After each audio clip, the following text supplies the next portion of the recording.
God Consciousness, Chapter 13, Free Will, Part 3.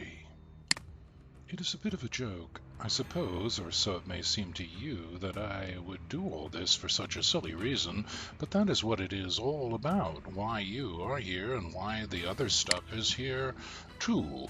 It is all for the discovery of yourself, and in the discovery you will come to terms with me and my non-existence, and in this discovery of yourself you will come to terms with the space in the solid, with the light in the darkness, with the fact, and in the fiction. So here we are, in the lap of luxury, waiting once again for the inspiration to overcome the objections to this impossible proposition that you can somehow accurately communicate with the mind of God. Mind of God. Could this all be a form of self-deception? You have free will. That means you can apply your own thinking to whatever thoughts you wish to entertain. You can dwell on whatever thought constructs you wish to experience. Here are the tough questions to ask yourself. 1. Are you ready to attempt to have conscious, clear, telepathic communication with me? 2. How will you know what is really real and what is really not real? 3.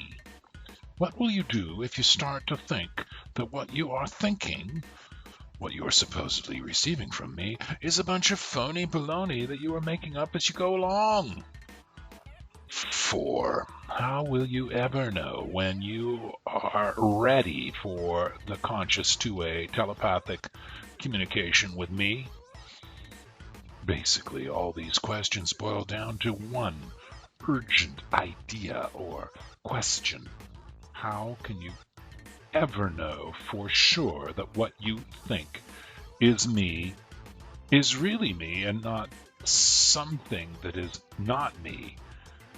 Whether that not me is an entity or consciousness posing as me, or is only just you on your own, deluding yourself, or some sort of combination plate of deception and delusion made up of just you and some other extant or partial not you and not me consciousness for you. The trick is to return to the guidance, return to the process of asking to be with me all the time, and to have that communication be clear and certain. That is it. The way out of self-deception is to ask for help from me and to ask for what you want to have. Make the asking simple, clear, and to the point. Here is an example.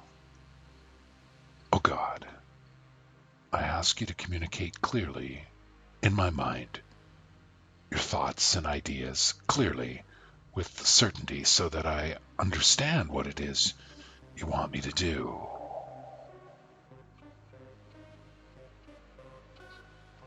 You go ahead and think that in your own mind, quietly and completely, word for word, and then let it go. Don't try and hear me respond. Just let your thinking be quiet and easy. Listen gently.